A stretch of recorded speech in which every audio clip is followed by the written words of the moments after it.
Bienvenido a Ciencias sin complicaciones, donde las dudas se convierten en explicaciones. Hola a todos y a todas, yo soy Carmen, profesora en Academia Notaza, y vamos a resolver el examen propuesto de este año, ¿vale? Para la asignatura de fases físicas del medio ambiente.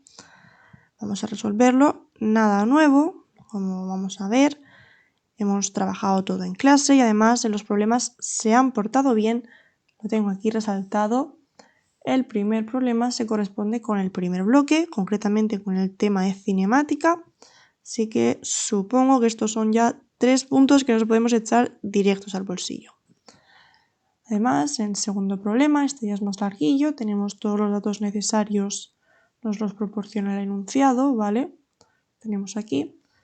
Este se corresponde con una mezclita de mecánica de fluidos, termodinámica, ¿vale? Más largo, 3 apartados.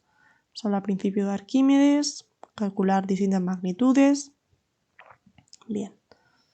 Una vez superado esto, ya pasamos a las cuestiones. Cada cuestión cuenta un punto. Es muy importante justificarnos bien, ¿vale? Y en las cuestiones nos aparecen, tanto en la cuestión número 1 como en la cuestión número 4, nuestro tan amado y odiado electromagnetismo. Así que, aunque lo hemos trabajado en clase, aparece 2 puntos, hay que tenerlo en cuenta.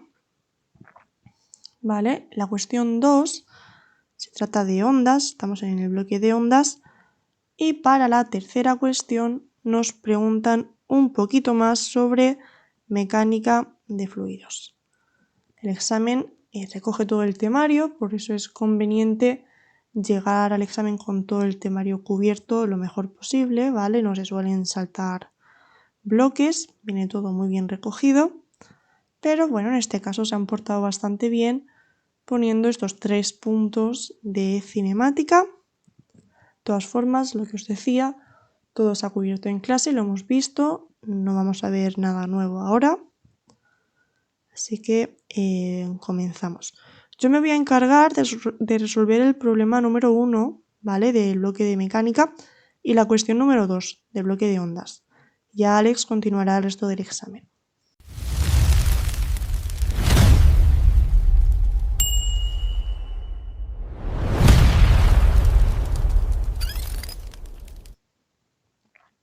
Entonces, quito esto por aquí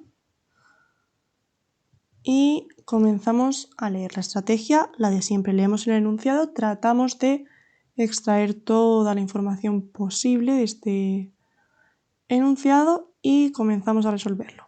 En un pequeño aeródromo, una pista de despegue tiene una longitud de 2.500 metros, ¿vale? Lo primero, lo que más nos interesa en esta primera ronda de lectura es interesarnos por sistema internacional. En este caso tenemos todo en sistema internacional.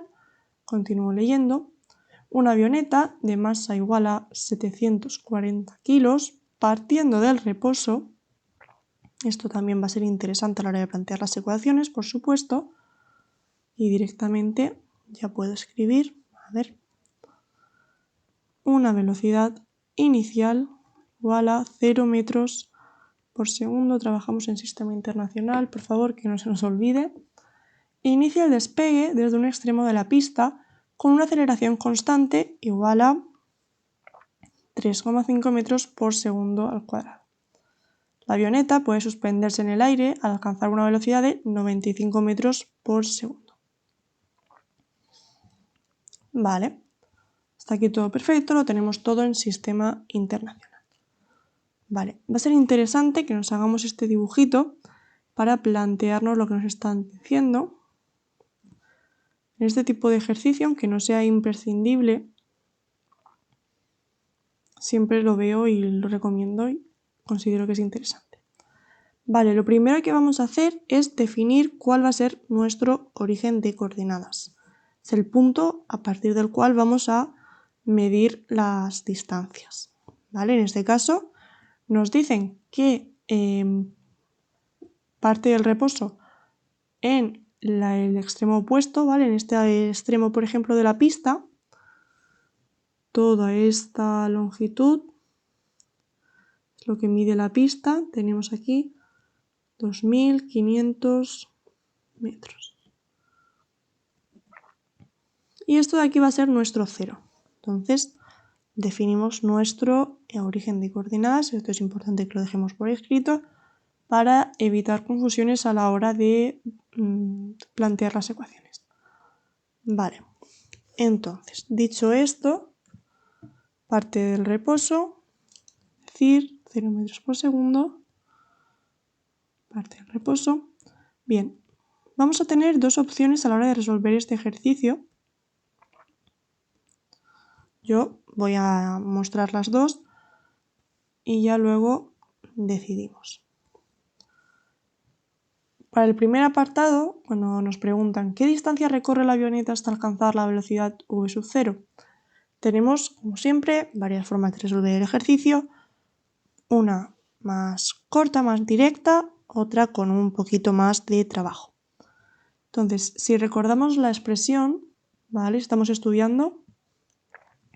Esto también se trata de un movimiento. Movimiento como movimiento rectilíneo uniformemente acelerado. De un movimiento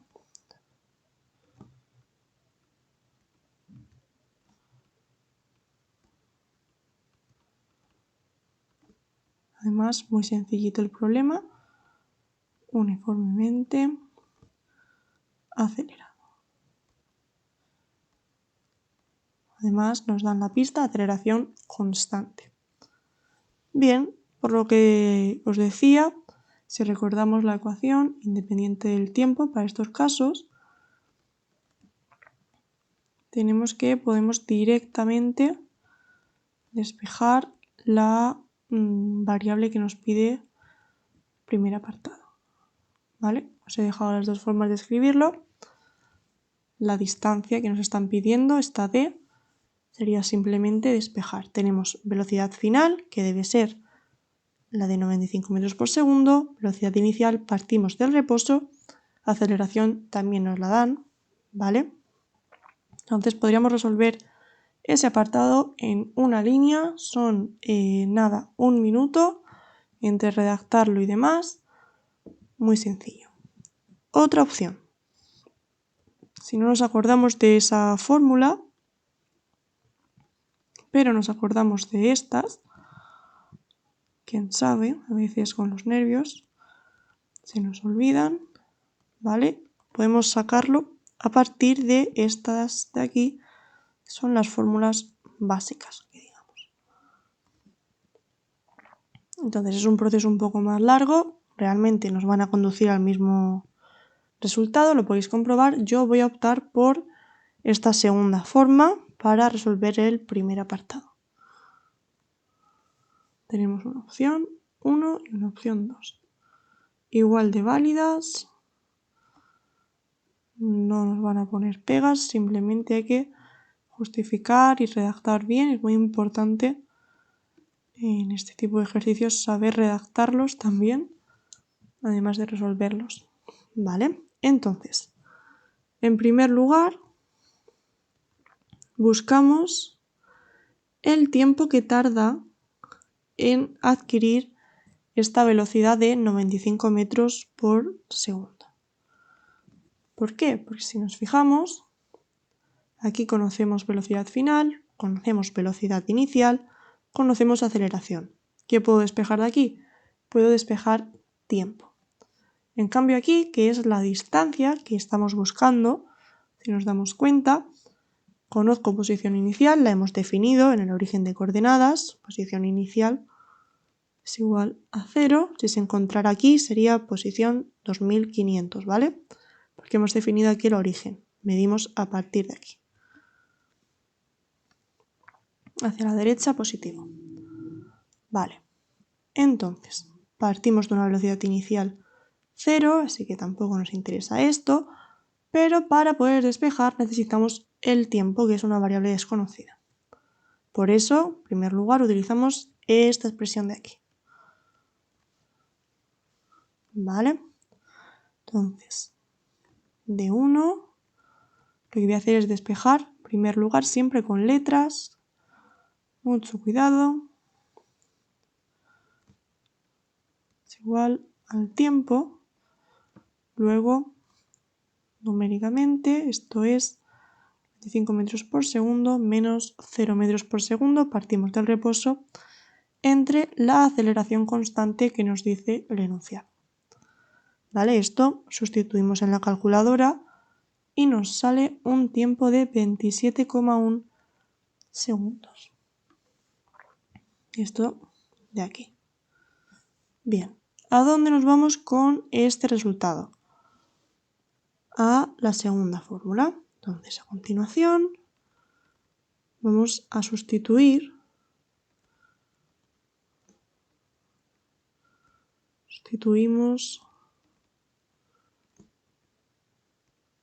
el tiempo en la expresión 2, como nos va a quedar posición final, o en este caso notemos que va a ser equivalente decir la posición final a decir la distancia que recorre.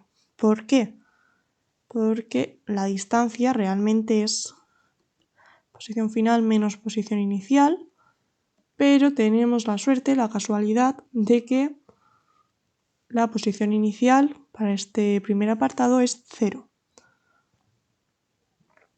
¿Vale? Lo mismo ocurre con la velocidad. Tenemos 0 por t, otra vez es 0, por lo que solo nos va a interesar aceleración por tiempo al cuadrado partido de 2. Otra vez recurrimos a nuestra calculadora. Tenemos 3,5 metros por segundo al cuadrado. El tiempo, 27,1. Que no se confunda esto con un 5, porfa. Cuadrado partido de 2. Resultado en metros. También, mucho ojito, tenemos que dar las unidades. ¿Vale? Entonces, finalmente, la distancia que recorre, ¿vale? Esto lo escribimos bien, me sale una distancia de 1289,3 metros. ¿Vale? Entonces, este móvil se ha desplazado hasta una distancia, aproximadamente está ahora mismo aquí.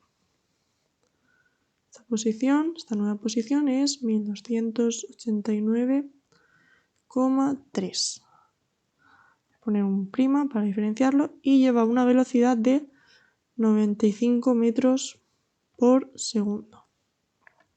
Vale, ¿por qué escribo esto? Si nos fijamos ahora en el segundo apartado nos dicen, si en el momento de alcanzar la velocidad aborda el despegue, ¿qué aceleración debe tener la avioneta para que pueda detenerse justo al final de la pista? Es decir, acaba de alcanzar en este segundo apartado, estamos en la situación final del apartado anterior, es decir, se encuentra situado en esta posición y lleva una velocidad inicial, en este caso, de 95 metros por segundo. ¿Qué queremos ahora? Ahora queremos que su velocidad final, vamos a llamarlo así, sea 0 metros por segundo. Queremos que se detenga. Además, ¿dónde queremos que se detenga? Queremos que se detenga, si nos fijamos, nos dicen justo al final de la pista. ¿Dónde es esto? En este punto de aquí, que, si nos damos cuenta, medido desde nuestro sistema de referencia, el que hemos escogido, son 2.500 metros, es decir, la longitud. Queremos que se detenga justo aquí. ¿Desde dónde partimos? Partimos desde esta distancia de aquí, 1289,3 metros, y con la velocidad necesaria que acaba de alcanzar para el despegue, de 95 metros por segundo. Vale, aquí se continúa el movimiento que ya había empezado en el apartado anterior. Vale, aquí de nuevo se abren dos caminos, podemos utilizar la opción 1, podemos utilizar la opción 2. Yo ahora, por cambiar un poco, me voy a la opción número 1, porque lo que os digo, nos va a dar el mismo resultado. Entonces, en este caso, velocidad final, velocidad inicial, más 2 veces aceleración. Siempre es más interesante escribirlo en este formato para poder sustituir más cómodamente. Esto es mi opinión, al final es lo mismo que calcular la posición relativa. Creo que así se entiende mucho mejor la fórmula, pero bueno, entonces, nuevamente procedemos a despejar primero con las letras, no le tenemos miedo. Partido 2 veces posición final menos posición inicial, y esto va a ser la aceleración. Vale. Puntos importantes sobre este apartado. Lo pongo así, por estética, no por otra cosa. Vale, en este apartado nos están preguntando una aceleración de frenado. Entonces, como la aceleración es de frenado, ya partimos de que debemos obtener un resultado negativo. Si el resultado fuera positivo, lo más probable es que hemos hecho algo mal, tenemos que revisar las cuentas. ¿Vale? Una forma de saber si nos hemos equivocado. 2500 menos 1209,3. ¿Vale? De la misma forma que, curiosamente, hemos obtenido que ha recorrido, en el apartado anterior me refiero, una distancia inferior a la longitud de la pista de despegue. Entonces el segundo apartado tiene sentido y se van relacionando. ¿Vale? Si la distancia hubiera sido mayor, esto nos saldría negativo, negativo con negativo, aceleración positiva, algo hay raro. ¿Vale? Al final también es un poco razonar si nos está saliendo un resultado lógico o no. Entonces, nada, estoy sustituyendo en la calculadora y vamos a ver qué nos sale. Efectivamente, una aceleración negativa, perfecto, menos 3,7 metros por segundo al cuadrado. Vale, ya hemos respondido al segundo apartado, ha sido rápido, esta cuestión la puedo quitar, vale. Y por último, para el apartado C, ¿qué trabajo ha realizado la avioneta en todo su recorrido? Vale, en este tenemos que recordar, durante el curso hemos visto tanto el teorema de la conservación de la energía mecánica, es este de aquí, que este funciona en ausencia de fuerzas disipativas. De fuerzas disipativas, pues como son el rozamiento. ¿Qué pasa? Este teorema no es válido siempre. Sin embargo, el teorema que es válido siempre es el teorema de las fuerzas vivas. Este teorema nos relaciona trabajo con energía cinética y nos viene estupendo para este apartado. A ver, lo pongo bien. Aquí. Este nos olvidamos, ¿vale? No está mal, simplemente no nos relaciona trabajo con energía y ahora mismo nos interesa este. Bien. ¿Qué sucede? Nos están preguntando, aquí hay que tener mucho cuidado, en todo su recorrido.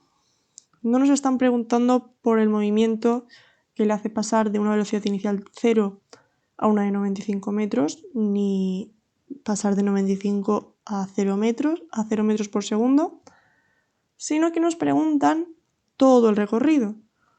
Es decir, partimos de una velocidad inicial de 0 metros por segundo.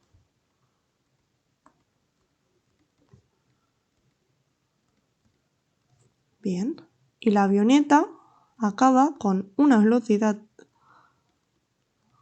final de nuevamente 0 metros por segundo.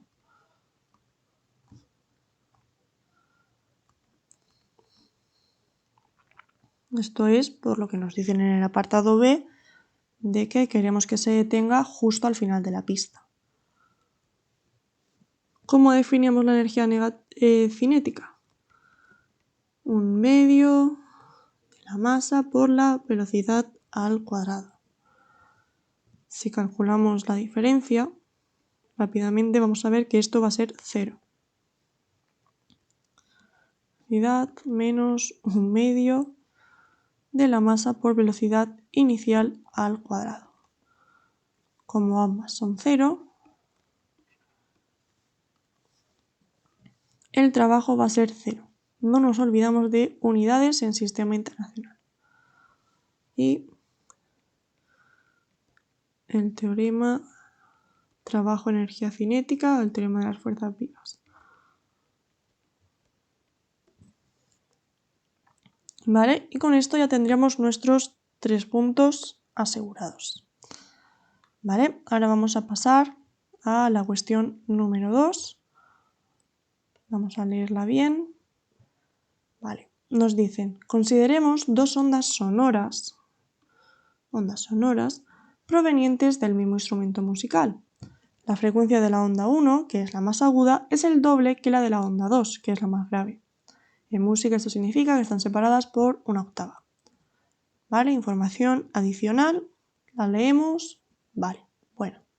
Sí, a cierta distancia del instrumento, ambas ondas tienen la misma amplitud. ¿Cuál es la relación entre la energía total de ambas ondas? Bien. ¿Qué datos podemos extraer del enunciado? ¿Qué nos está diciendo que nos sea de utilidad? Tenemos una onda 1, tenemos una onda 2. Y sabemos que la frecuencia de la onda 1 va a ser 2 veces la frecuencia de la onda 2, porque nos dice que es el doble.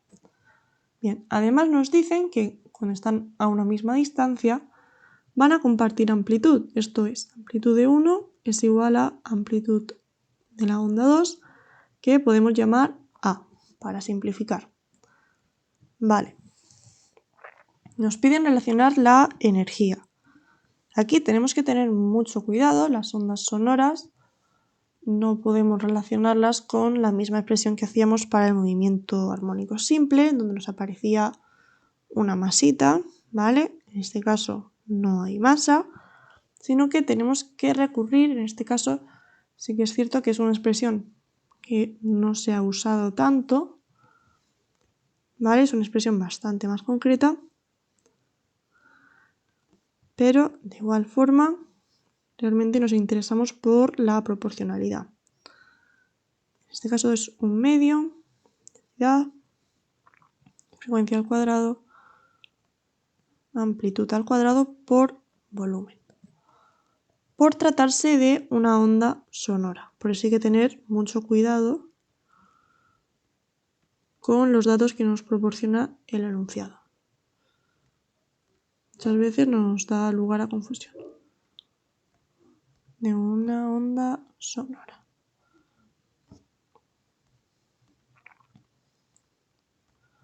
¿Vale? Eso es directamente del libro que tenemos como referencia. Tenemos esa expresión.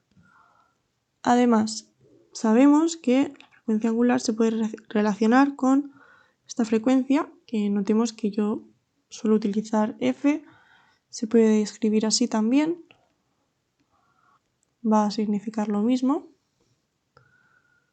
va un poco a gusto del consumidor. ¿Vale?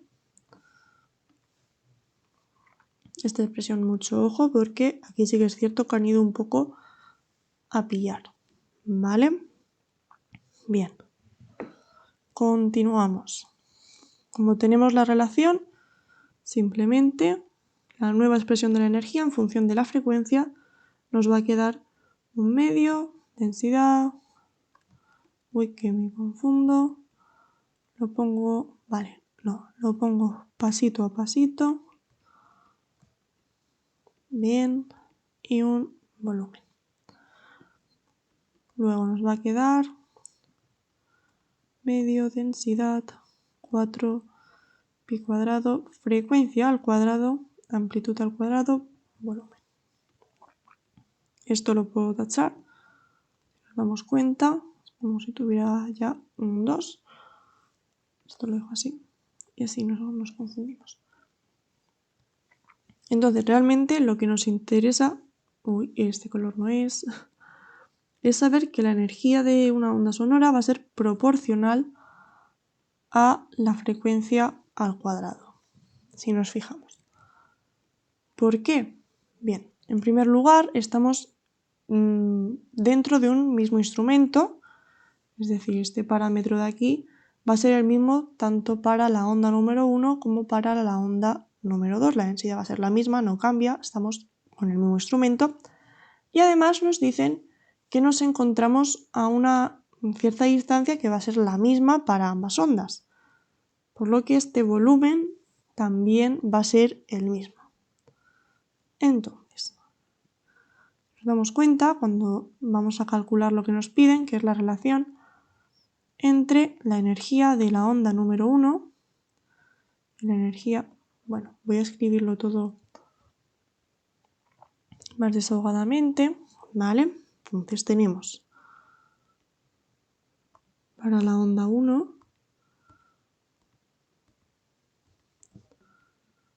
la energía va a ser igual, escribo todo, pi al cuadrado, frecuencia de 1 al cuadrado, que nadie se confunda, amplitud al cuadrado por el volumen. Pero es que además, utilizando el dato este que nos da el enunciado, esto me permite escribir 2 veces densidad pi al cuadrado, 2 veces frecuencia de 2. Voy a elevarlo todo al cuadrado en otro color para no confundirme. Amplitud al cuadrado por volumen. Y de la misma manera, para la onda número 2, podemos hacer lo mismo. En este caso no vamos a necesitar simplificar. Lo vamos a dejar en función de la frecuencia para la onda 2. Simplemente de la expresión que nos hemos deducido para ondas sonoras, las longitudinales. Vamos a ponerlo así.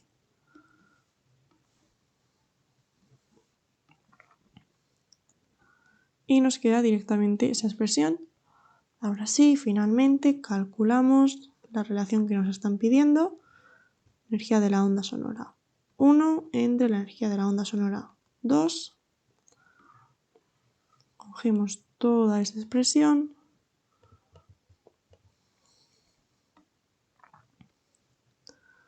y vamos a dividirla entre esta de aquí.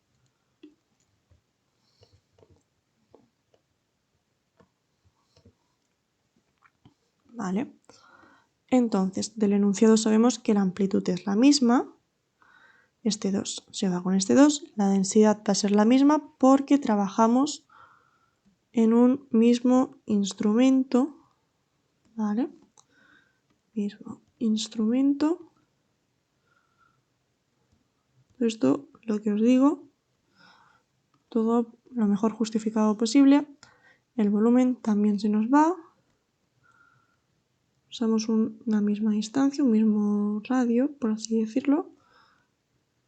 Tomamos una distancia fija. Lo dejo así redactado.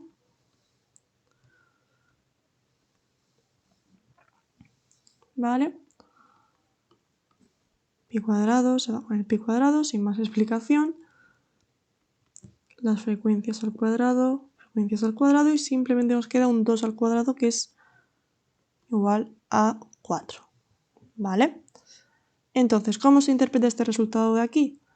Nos queda energía total de la onda 1 es igual a 4 veces la energía de la onda número 2. Como se sale una cantidad mayor que 1, significa que la energía de la onda sonora 1 va a ser mayor que la de la 2. Si fuera al contrario, nos saldría una cantidad inferior a 1. Así que en este caso hemos obtenido esto y si leemos las opciones comprobamos que se corresponde con la opción número 1, la opción A. La energía total de la onda más aguda, la onda más aguda es la onda 1, será 4 veces mayor que la de la onda más grave, que es la onda número 2. ¿Vale? Así que hasta aquí las dos preguntas correspondientes a los bloques 1 y 2. Y ya nos vemos. Antes de irte, no olvides echar un vistazo a la cajita de descripción del vídeo. En función del vídeo podrás encontrar recursos interesantes. Nos vemos en un próximo vídeo.